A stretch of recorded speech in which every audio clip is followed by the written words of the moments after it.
ये देखो, अब यहाँ पे मैं तुमको जो एक्सप्लेन करने वाला हूँ इस चीज़ पे थोड़ा सा फोकस रखना, क्योंकि फोकस इज मेन थिंग। देखो, यही वो इंस्ट्रूमेंट है और यहाँ पे हम लोगों ने देखा एंट्री, ठीक है।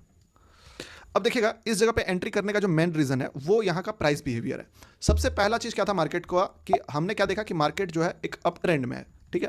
पहला, जब ट्रेंड क्लियर हो जाए तो माइंडसेट थोड़ा सा क्लियर रहता है कि चलो ठीक है, अप ट्रेंड में है, कोई दिक्कत नहीं है, नीचे से लिक्विडिटी लेके जा रहा है, ऊपर का टारगेट जा सकता है, क्या नहीं करेगा वो अलग बात है। दूसरा सबसे बड़ा चीज़ कि मार्केट हर बार आपने प्राइस स्ट्रक्चर देखा था कि मार्केट ऊपर जाके फिर लिक्विडिटी लिया, फिर ऊपर गया, फिर लिक्विडिटी, फिर, यानी कि हर बार मार्केट लिक्विडिटी पर रिएक्ट कर रहा है, यानी कि मार्केट नीट एंड क्लीन है। तो बोल सकते हो कि पीपीटी वर्क कर रहा है मार्केट में, ठीक है। ये भी हो गया। तीसरा चीज हमें जो चाहिए होता है वो होता है कि जब भी कोई बहुत, अब देखना यहां पे डीप लर्निंग बता रहा हूं, ये बात एकदम नोट कर सकते हो तो नोट कर लो। और मतलब ये चीजें बताने के लिए ना, मार्केट में वही बंदा कैपेबल होगा जो असलियत में मार्केट में घिस के सीखा है, लॉसेस खा के, ठोकर खा के सीखा है। वरना किताब से सीखा हुआ आदमी, ठीक है, ट्यूटोरियल से सीखा हुआ आदमी, इवन कोर्स से सीखा हुआ आदमी ये ज्ञान तुमको देने का एलिजिबल ही नहीं है, ठीक है। वैसे भी नहीं है, क्यों? क्योंकि भाई 8,000-7,000 लोगों के बीच में ट्रेड लेके हम लोगों ने इस चीज को अभी लाइव में देखा है, ठीक है। तो ये चीज क्या है कि जब भी मार्केट कोई बहुत बड़ा कैंडल बना दे, जैसे आप लोगों ने देखा होगा, हम लोगों ने नापा इसको, ये कुछ 140 पिप्स का कैंडल था। तो कायदे से क्या कहता है मार्केट कि इतना बड़ा कैंडल बनाने के बाद, इतना मोमेंटम के बाद, ये फेल नहीं होना चाहिए।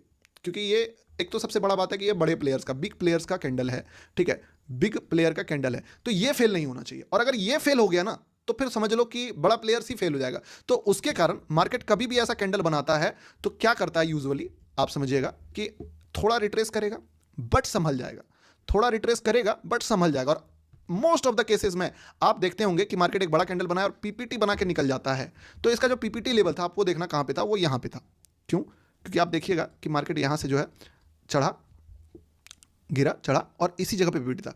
अब देखना पीपीटी भी फेल क्यों हो गया, क्योंकि ये पीपीटी लेवल्स पे ही मार्केट ने धीरे धीरे रिट्रेस करके पहुंचता ना ऐसे, तो ये पीपीटी काम करके यहीं से निकल जाता। पर मार्केट कैसा कैंडल बनाता है देखना, यहां पे ध्यान देना कि ऑलरेडी इसी जगह पे एक बहुत बड़ा बायर कैंडल ला दिया मार्केट ने, ये वाला। जिससे क्या हुआ, जिससे जो बंदा यहां पे लिक्विडिटी पे बाय करता वो पहले बाय कर दिया है, क्योंकि वो इतना बड़ा कैंडल देख के एग्रेसिव हो गया। ये मत समझना हर चीज पहले से प्री डेस्टिनेशन है, वही होगा जो होता है, नहीं। कुछ चीजें ऑन स्पॉट भी होती है। मार्केट फाइट चल रहा है, हो सकता है प्राइस कुछ और हो, अगर कोई बंदा इंटरेस्टेड है, हो सकता है प्राइस कुछ और हो, अगर वो बंदा इंटरेस्टेड नहीं है। तो ये वाला बड़े कैंडल देख के मार्केट में 2-3 कैंडल रिट्रेसमेंट के बाद एक बड़ा कैंडल मार्केट यहां बना देता है। अब अनएक्सपेक्टेड चीजें क्या हुई कि इसके बाद ही सबसे बड़ा कैंडल फिर से रेड बन जाता है, ये वाला। अब इसका भी अनएक्सपेक्टेड चीज क्या हो गया कि फिर इससे बड़ा कैंडल मार्केट फिर बना देता है।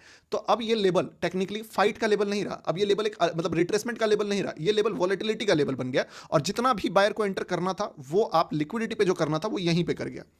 एकदम क्लियर है, ध्यान से देखो। हमेशा आप नोटिस करो जब भी लिक्विडिटी, मान लो यही लिक्विडिटी की बारी आती है, चलिए आप एक दूसरा लेवल देखते हैं, ठीक है। इस इंस्टेड ऑफ दिस आप एक दूसरा ही लेवल निकालो, यहां पे, ठीक है, यहां पे निकालो। यहां पे आप नोटिस करोगे कि मान लो ये लिक्विडिटी है, ठीक है, ये लिक्विडिटी है और मार्केट ट्रेंड में है, अब ट्रेंड में बट गिर कैसे गिर रहा है, धीरे धीरे धीरे धीरे धीरे धीरे कोशिश कर रहा है, आ रहा है, बट ऐसा तो नहीं हो रहा है ना भाई कि एक ही कैंडल में ग्रीन भी आ जा रहा है, उसके बाद रेड भी आ जा रहा है, उसके बाद ग्रीन भी आ जा रहा है, वो भी बड़ा बड़ा साइज का। यानी कि क्लियर कट बोल सकते हो कि ये वॉलेटिलिटी का जोन था और इसमें फाइट हो गया बहुत तगड़ा। और अब जब ये पीपीटी क्रिएट करेगा तो शायद वो बंदा इंटरेस्टेड नहीं होगा बाय करने के लिए, क्योंकि वो उन्होंने अपना सारा इंटरेस्ट यहीं पे डाल दिया, ठीक है।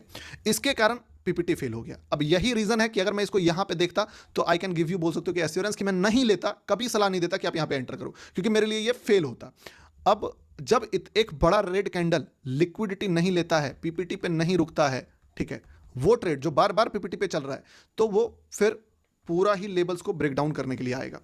अब इक्वेशंस को भी देखना कि इक्वेशंस क्या कहता है कि मार्केट तो ऑलरेडी अप ट्रेंड में है, और अगर मार्केट यहां से पूरा ही लो ब्रेक कर दे, मान लो पूरा ही लो ब्रेक कर दे, इवन ये लिक्विडिटी, ये जो बड़ा वाला कैंडल भी बना है ना, वो पीपीटी पे ही बना है, ये भी देखिए, ये खुद पीपीटी है। तो अगर ये पूरा ही फेल हो जाएगा तो क्या सीन होगा, फिर इस बड़े कैंडल का सेंस ही खत्म हो गया।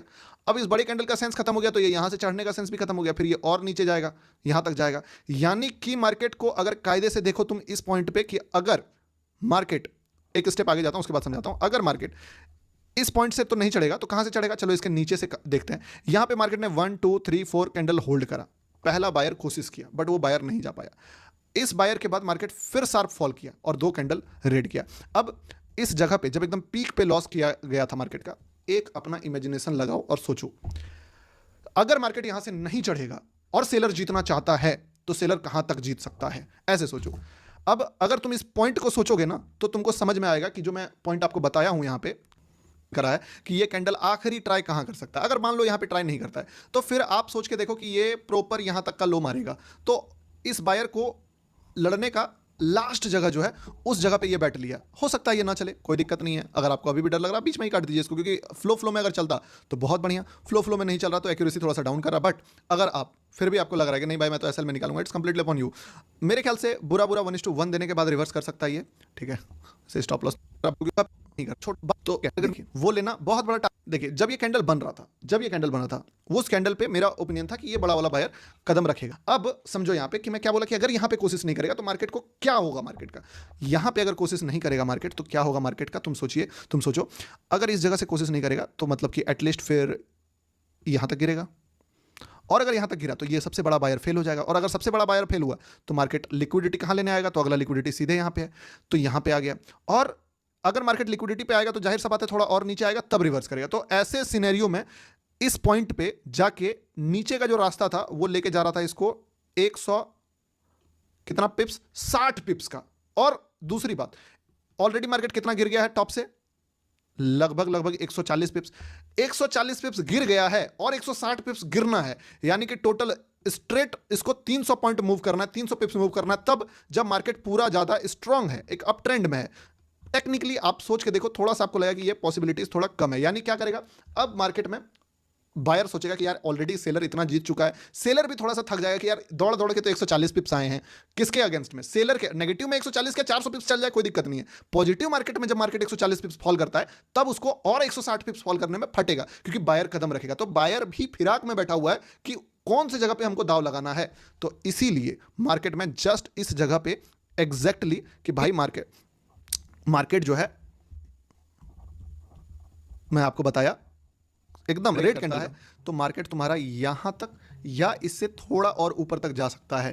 तो एक देखना, अब ये मत सोचना कैंडल देख के मैंने बात किया। आप अगर नोटिस करोगे तो जब वो कैंडल लाल का एकदम गाढ़ा लाल था तब जाके ये एनालिसिस किया है। अगर यहां से मार्केट ग्रीन कैंडल बनाता है, वर्ड सुनना क्या बोल रहा हूं, अगर मार्केट वहां से ग्रीन कैंडल बनाता है, ठीक है, मतलब पहले मैं नहीं होप करने वाला हूं कि मार्केट में मेरा मार्केट चल जाएगा, मैं पहला बायर देखूंगा कि बायर अगर एक स्टेप भी आगे बढ़ा ना तो मैं उस पर दाव लगा सकता हूं, क्योंकि भाई इक्वेशंस के अकॉर्डिंग अब मार्केट अगर कम बैक नहीं करेगा तो सेलर उसको कम बैक करने का जगह ही नहीं देगा। तो अब मैं कैसे घुस सकता हूं, एक स्टेप बायर को देखूंगा, बायर तो फिर मार्केट थोड़ा ऊपर जा सकता है। याद रखना इस बात को कि अगर यहां से इसका हाई ब्रेक करता है तो मार्केट तुम्हारा यहां तक या इससे थोड़ा और ऊपर तक जा सकता है। तो ये पॉइंट ऑफ व्यू से मैंने इस वाले अपॉर्चुनिटी को फाइंड आउट किया था।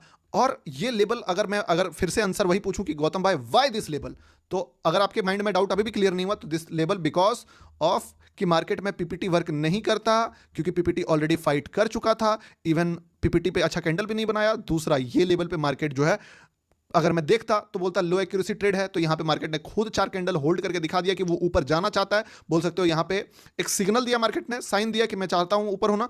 और उसके बाद दिस इज अ नेगेटिविटी का पीक पॉइंट जहां पे कोई भी बायर कदम रखने से डरेगा। और अगर इसके बाद एक ग्रीन बनता है, जो कि नहीं बनना चाहिए कायदे से, क्योंकि जब किसी भी कैंडल का 70% फेल हो गया है तो 1 और 2 कैंडल में फॉल करके इसको लेवल टच कर जाना चाहिए। ग्रीन कैंडल बन ही क्यों रहा है, अगर बन रहा है पीक पॉइंट जहां पे कोई भी बायर कदम रखने से डरेगा, और अगर इसके बाद एक ग्रीन बनता है, जो कि नहीं बनना चाहिए कायदे से, क्योंकि जब किसी भी कैंडल का 70% फेल हो गया है तो 1 और 2 कैंडल में फॉल करके इसको लेवल टच कर जाना चाहिए। ग्रीन कैंडल बन ही क्यों रहा है, अगर बन रहा है तो फिर वहां पे आप प्लान कर सकते हो। That's the reason behind the